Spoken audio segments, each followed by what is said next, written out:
C'est bon, j'ai monté.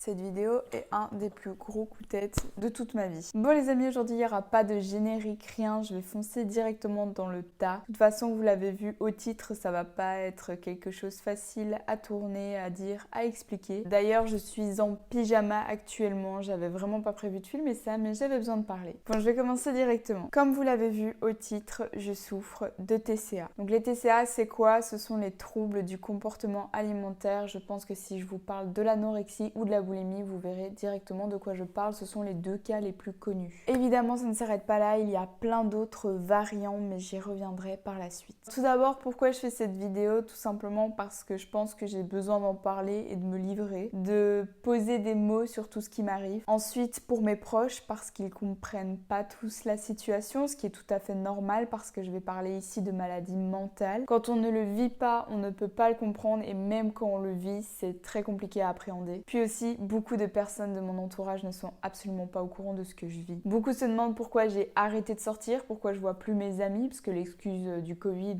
on en a tous un peu ras la casquette. Puis même niveau physique, ça se voit que ça va pas et j'ai déjà reçu plusieurs messages me demandant si ça allait tout simplement, mais non, pour le coup, ça va pas du tout. Donc j'ai pas envie de raconter 150 000 fois la même chose à tout le monde, donc je le ferai en vidéo, ça sera plus simple et au moins ça me permettra de me libérer, je pense. Cette vidéo sera aussi à titre préventif car je vais parler là d'une maladie qui tue, qui n'est pas à prendre à la légère et quand je vois des what I eat in a day où les gens se vantent de bouffer 3 pommes par jour, vraiment ça me met hors de moi. On ne joue pas avec sa santé comme ça, il faut arrêter de romantiser ça. S'il vous plaît, ne vous laissez jamais influencer par ce genre de trend qu'on peut un petit peu voir partout, ce genre de régime miraculeux. C'est de la merde. Petit disclaimer avant de commencer, je vais parler de maladie mentale, donc c'est propre à chacun. Tout le monde vit ça de manière différente et donc je ne ferai pas de généralité, je vais raconter ici mon histoire et ce qui me concerne. Les points sur les i étant mis et les barres sur les t étant correctement placés, on peut enfin passer à la vidéo. Je suis désolée mais je vais parler à cœur ouvert, cette vidéo va sûrement être très longue et très peu organisée. Libre à vous de partir si vous avez envie.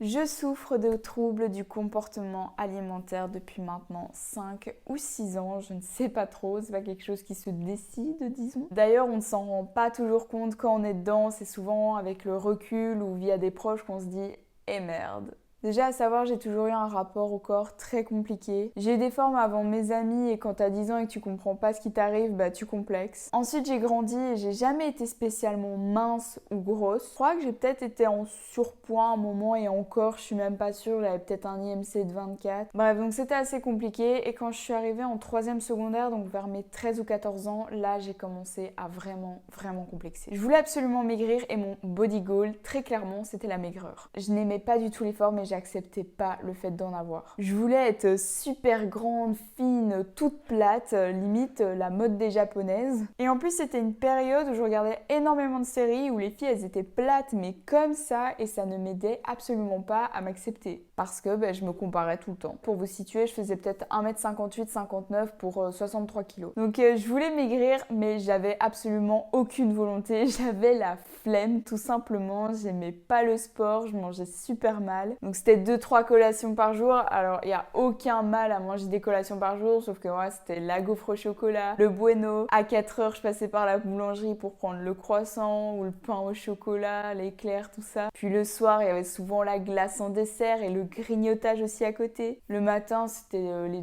2 bons gros bols de Kellogg's remplis de lait. Puis j'avais souvent des cheat meals. À côté de ça j'étais sédentaire, je bougeais pas beaucoup. Et donc je critique absolument pas si t'as ce genre d'alimentation, faut se faire plaisir, juste c'était une période où je me plaignais de mon corps mais je faisais rien pour le changer. Une fois toutes les lunes, du coup j'essayais de me mettre au sport sauf que j'aimais pas ça, je me forçais et donc ça ne tenait jamais sur la durée et en plus je m'y prenais très mal. J'étais peu informée, je faisais ça n'importe comment, enfin ça n'aboutissait à rien clairement. Pour ce qui est de mes TCA, ils ont commencé à ces périodes-là, donc j'étais ce qu'on peut appeler une mangeuse émotionnelle. Alors ça, on l'est tous en fait. Manger ses émotions, on le fait tous dans le sens où qui n'a jamais mangé, je sais sais pas, de la glace ou du chocolat pour se réconforter. Ou même à un anniversaire, quand tu manges du gâteau, t'as pas forcément faim pour manger ce gâteau, mais tu le manges parce que t'es heureux, parce que c'est un bon moment. Donc tu manges quand t'es heureux, quand t'es triste, tout ça, les apéros, enfin c'est ça, c'est manger ses émotions, c'est pas que négatif. Le problème, c'est que moi, ça allait à l'excès dans le sens où j'ai fait de l'hyperphagie. L'hyperphagie, à quelque chose près, c'est comme la boulimie. Donc le trouble boulimique, c'est le fait d'ingérer une énorme quantité d'aliments d'un coup. Et par après, en fait, tu as besoin de compenser cet excès que tu viens de faire, tu as besoin de purger ce que tu viens de manger parce que tu culpabilises à fond. Alors ça va au-delà de la faim, de la gourmandise ou même du plaisir, c'est vraiment un problème psychologique. Tu vas t'empiffrer parce que c'est même pas manger, c'est s'empiffrer, limite tu ne mâches pas tes aliments jusqu'à en être malade. Ces crises, soit elles arrivent sans prévenir, tu comprends pas ce qui se passe, ça arrive d'un coup et en fait quand tu comprends que tu fais une crise, il est déjà trop tard. Soit tu les prévois, ça peut paraître dingue, mais tu vas aller au magasin en te disant ok, je vais m'empiffrer, mais c'est pas grave, après je vais tout compenser. Le problème, c'est que psychologiquement c'est dur à accepter et comme t'acceptes pas, tu vas essayer de compenser par du sport, des vomissements, une prise de laxatif ou ce genre de choses. L'hyperphagie, c'est le même principe que la boulimie, sauf qu'il n'y a pas ce mouvement compensatoire par après. Tu culpabilises juste. Personnellement, je ne prévoyais pas ces crises, ça arrivait sans crier gare au retour de course ou des choses ainsi et ça a créé beaucoup de conflits avec mes parents parce que quand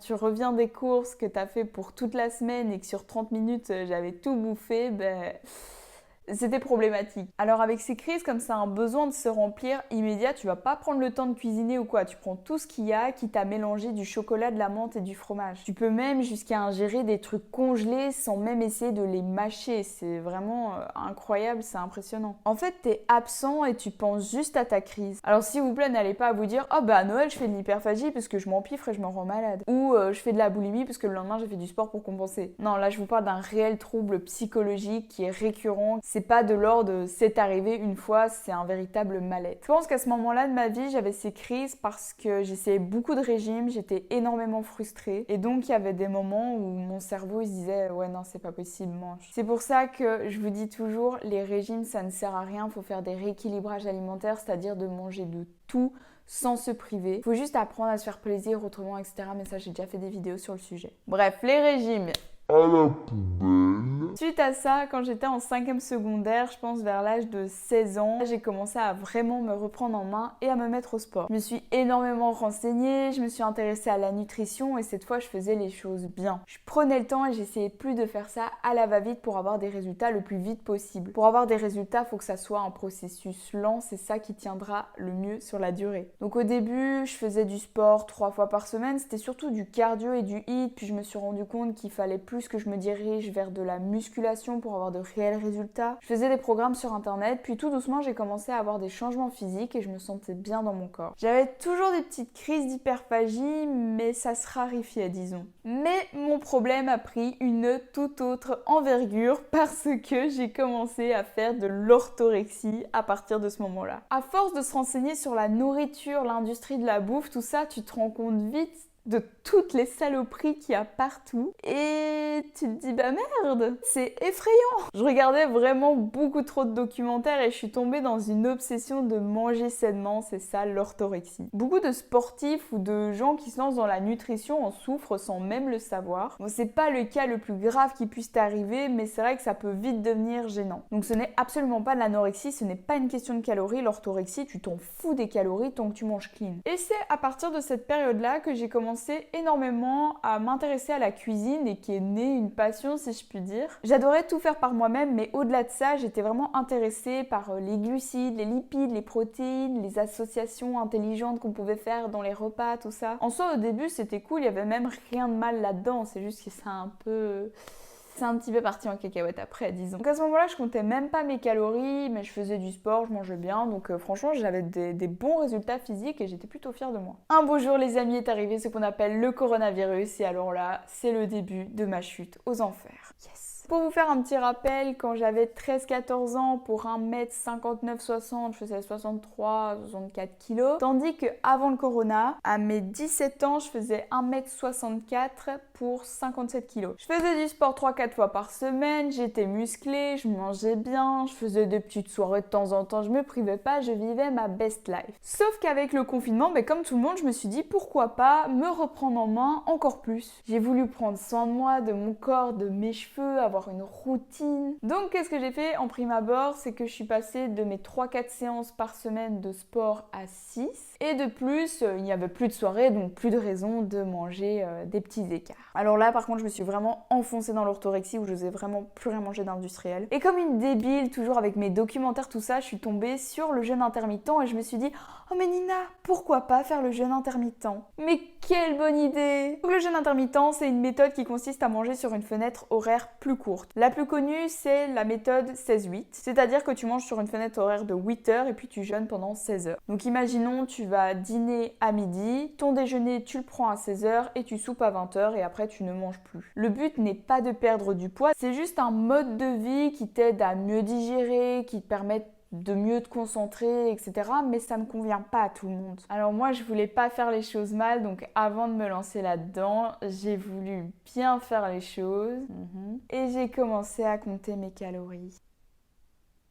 Métabolisme de base, besoin en protéines, il y a tout qui est passé, mes soirées elles étaient dédiées à ça. Alors à savoir le jeûne intermittent, si tu as pour habitude de déjeuner le matin, c'est sûr que quand tu vas d'un coup retarder ton déjeuner à midi, tu vas avoir la dalle. Faut le temps pour le corps de s'habituer. Il y en a qui le font même inconsciemment, ils se réveillent, ils n'ont pas faim le matin, ils mangent jamais le matin et donc ils font une sorte de jeûne intermittent. Sauf que moi, avec les semaines, mon corps n'arrivait pas à s'habituer et j'étais affamée. Arrivée à midi ou 13h, je décomptais les heures. Vous voyez la couille arriver. Quand le dîner arrivait et que j'avais extrêmement faim, je mangeais vraiment beaucoup. Vraiment énormément. Et donc cette fois-ci, ça tournait non plus à des crises d'hyperphagie, mais de boulimie parce que je compensais après par du cardio. Le problème, c'est que tu sais pas faire du sport directement après ta crise tellement t'es bien rempli. Donc j'attendais un petit peu de digérer. Et quand je faisais mon sport, à 4 ou 5 heures, j'avais plus faim tellement je m'étais tuée à ça. Tout doucement, j'ai supprimé mon petit déjeuner qui était à 4 heures.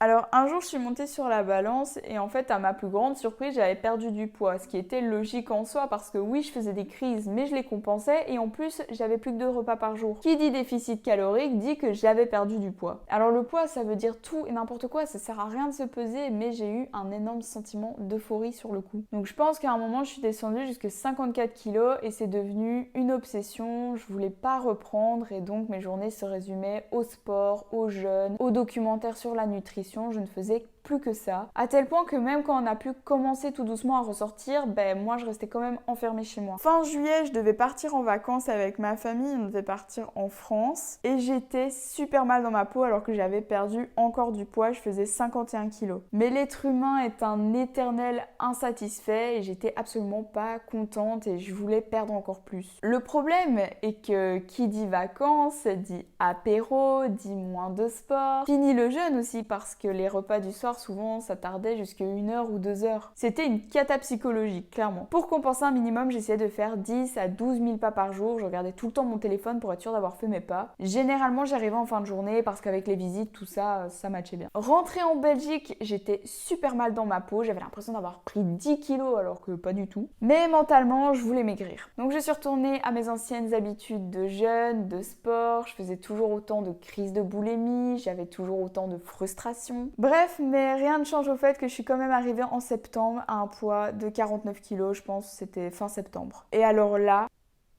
je sais pas expliquer ce qui s'est passé, mais pour moi c'était inimaginable d'un jour passer en dessous de la barre des 50. Et en fait, ce qui n'était qu'un chiffre au départ est vraiment devenu une obsession. Sur le côté, mes proches ont commencé à voir que je maigrissais, ils ont commencé à se poser des questions et moi je mettais tout ça sur le compte de la maladie de Lyme parce que, à savoir, je me suis chopé le Lyme. J'ai attrapé Lyme en mars-avril et je pense que j'ai traîné ça jusqu'à octobre. Suite aux réflexions que je me recevais, je mettais tout sur le compte de Lyme et le pire dans tout ça, c'est que en fait, j'en étais moi-même persuadée, je me disais c'est Lyme qui me fait perdre du poids. Inconsciemment, je savais pourquoi je perdais du poids, mais pour moi non, c'était Lyme. Je me voilais la face. Super!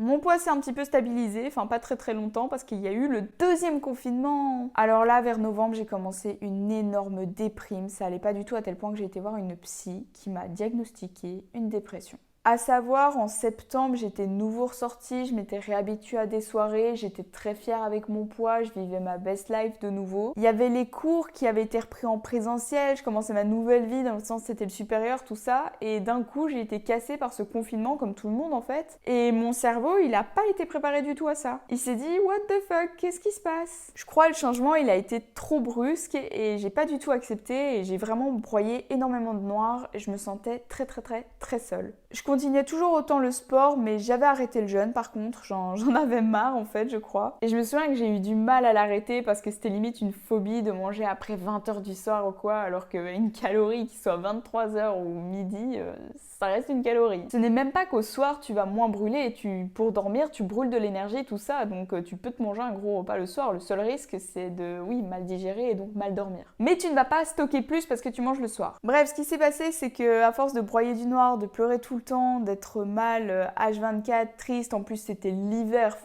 la période top, j'ai commencé à perdre l'appétit tout simplement. Et j'ai perdu encore plus de poids. Et ce qui est très étrange, c'est que j'ai commencé à trouver ça moche. J'avais de plus en plus de réflexions de gens qui s'inquiétaient autour de moi, mais à la fois j'étais quand même contente. Je perdais du poids, je me sentais comme une merde, mais je voulais pas en prendre parce que je me serais sentie comme une merde aussi. J'avais une fierté en fait à manger de moins en moins et à perdre du poids. J'avais l'impression d'atteindre un objectif. Je sais pas en fait, c'était des victoires pour moi. Je parle à l'imparfait comme si c'était passé, mais on est encore qu'au début de l'histoire. J'ai commencé à me sentir très mal physiquement, vous en doutez, je suis vite tombée en sous-poids, donc j'avais très froid. Je faisais des prises de sang H24 aussi parce qu'on s'était rendu compte que mon taux de globules blancs avait vachement baissé. Et donc on pensait que j'avais autre chose après Lyme. Il y a toutes les hypothèses qui sont passées, on essayait de me trouver une septicémie, un cancer du sang, tout ça, il y a vraiment tout qui est passé. Et donc une fameuse maladie mystérieuse justifierait cette perte de poids encore une fois, alors que je savais très bien pourquoi je perdais du poids, mais je me voilais la face. C'était de l'ordre du mental. Le problème, c'est qu'il y a un moment où j'ai craqué. Je faisais des crises d'angoisse tous les jours et à un moment, après une crise, j'ai écrit un énorme texte. J'ai pris mon téléphone dans Notes, je pense que c'était en pleine nuit, et j'ai écrit tout ce qui me passait par la tête, tout mon mal-être. Et je crois que j'ai envoyé ça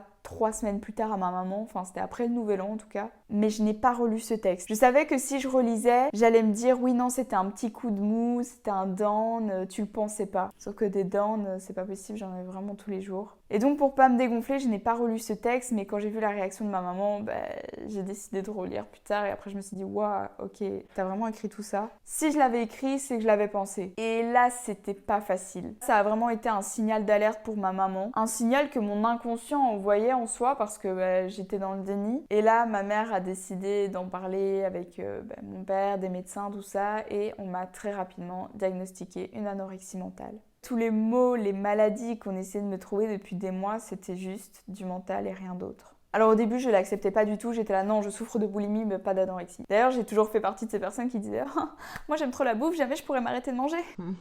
Et en soi, oui, j'étais boulimique à ce moment-là, c'est ça le pire, mais je pense que je tombais dans de l'anorexie et c'est ça le problème, je m'en rendais pas compte. Souvenez-vous, je vous ai dit que j'avais ma fameuse solution des pas pour compenser mes crises. En fait, avec la fatigue que j'accumulais, mon sport avait quand même un petit peu baissé à un moment, mais du coup, j'ai essayé d'augmenter cette quantité de pas. De 10 à 12 000, je suis passée à 15 000 et de 15 000 à 20 000. Mais je ne sortais pas de chez moi, j'étais littéralement H24 frigorifié, donc c'était 20 000 pas mais autour de ma table. Je me faisais des centaines de kilomètres par semaine autour de ma table. Donc au début ça compensait ces pulsions alimentaires que j'avais. Le problème c'est que petit à petit mon appétit il a baissé et j'avais de moins en moins ces compulsions. Mais mon cerveau il se disait bah non tu les as encore. Donc la quantité de pas elle a augmenté de plus en plus mais ces pulsions elles ont diminué de plus en plus. Je m'alimentais moins mais je brûlais plus de calories. C'est comme ça que l'anorexie est réellement arrivée, je suis passée de l'un à l'autre et je l'ai même pas vu. On a trouvé une spécialiste des TCA mais il a fallu énormément de temps. La procédure elle est super longue et il y a peu d'aide en fait dans ce domaine-là. Mais le problème c'est que le temps de la procédure, je me suis encore plus enfoncée dans mes tourments. Et en fait aujourd'hui je suis arrivée à un stade où je fais 40 kilos pour 1m65.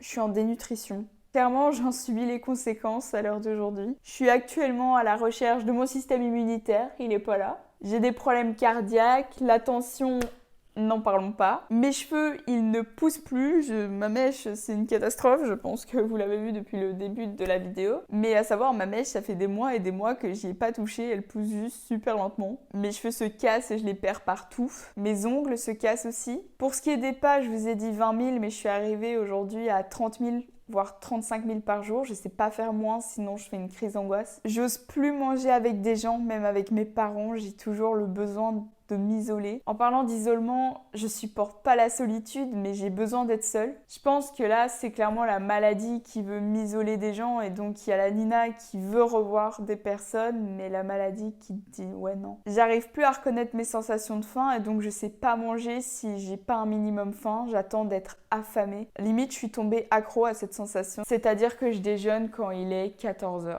À 16h, je me prends juste un fruit, un petit 4 heures, un yaourt, et puis je dîne au soir, donc en soi j'ai que 2 repas complets par jour. Je suis fatiguée tout le temps, je suis à fleur de peau et je dors plus la nuit, même si je suis fatiguée, je fais tout le temps des crises d'angoisse. Je me réveille en étant affamée et pourtant le matin j'ai la nausée, je sais pas manger. J'ai énormément de mal à digérer, je fais des crises de tétanie tout le temps, à tel point que je suis paralysée. Je me souviens en hiver quand je devais travailler, parfois je savais plus bouger tellement le froid me tétanisait.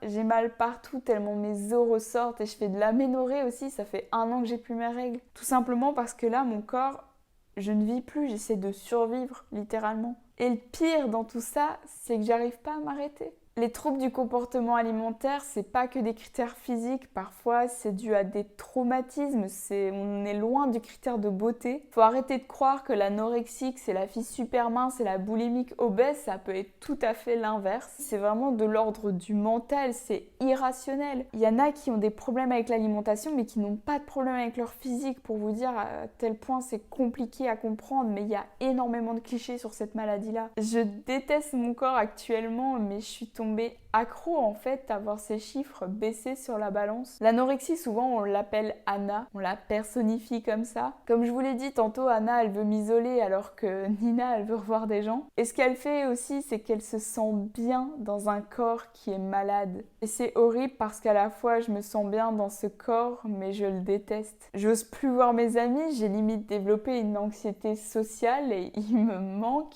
un point. Et aussi par rapport à TikTok, j'aimerais bien revenir là-dessus. Je poste souvent des recettes parce que la bouffe, en fait, elle m'obsède. Je passe mon temps à cuisiner parce que j'ai besoin de me nourrir sans me nourrir. Je suis tellement privée que j'ai besoin de cuisiner. Je passe mon temps à regarder des What I Eat in a Day, tout ça pour voir les gens manger, ça me nourrit inconsciemment. Et puis dans les What I Eat in a Day que je filme, vous allez vous dire, mais tu manges normalement. Oui, ça peut être des quantités normales, mais si vous regardez qu'à côté de ça, je fais 30 000 pas plus du sport, on se rend vite compte qu'il y a une couille dans le pâté et que c'est pas assez. De 1 et de 2, c'est pas du tout réel ce que je montre. Alors de base, oui, ça l'était, je montrais juste pas mes crises de boulimie. Et maintenant, ce qui se passe, c'est qu'en fait, le déjeuner que je montre le matin, c'est en réalité le dîner. Et mon dîner, c'est mon souper. Et vous allez vous dire, what the fuck, et le souper, c'est quoi ? C'est le dîner du lendemain que je montre. C'est la magie du montage tout simplement. Puis quand je poste une pizza dans ma story ou un resto ou une glace, vous imaginez pas la préparation psychologique qu'il m'a fallu. J'ai une liste de fear food et de défis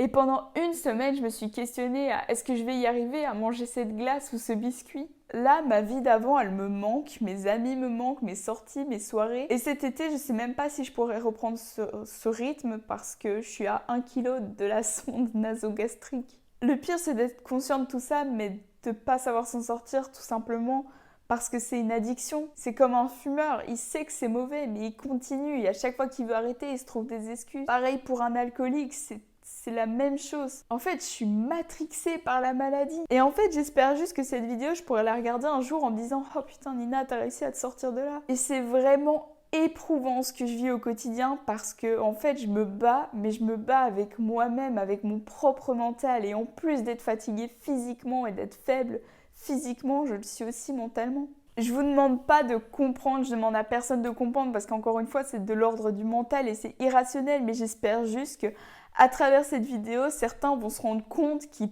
commencent à tomber dans des vices ainsi. Et c'est pour ça que je vais faire cette vidéo à titre préventif parce qu'il n'est jamais trop tard. Si vous sentez qu'un de vos proches ou que vous-même, vous commencez à faire des choses qui sont pas bonne pour vous, arrêtez tout de suite. Moi au début j'étais dans le déni, mais au fond de moi je savais qu'il y avait un truc qui clochait et pourtant j'ai pas arrêté. Donc si vous avez un minimum de conscience encore en vous, stoppez tout. La vie elle est trop belle, la nourriture ça doit passer en second plan, ça doit juste être là pour le plaisir ou pour juste pour vous maintenir en vie, mais ça doit pas en devenir une obsession. Et je sais même pas à partir de quel moment, comment ça a pu tourner comme ça. On peut pas vivre avec des TCA, c'est pas une vie en fait. La seule issue c'est soit la mort, la dépression, l'isolement, mais tu peux pas vivre avec ça, il faut guérir. Et moi je veux guérir et je vais me faire aider parce que...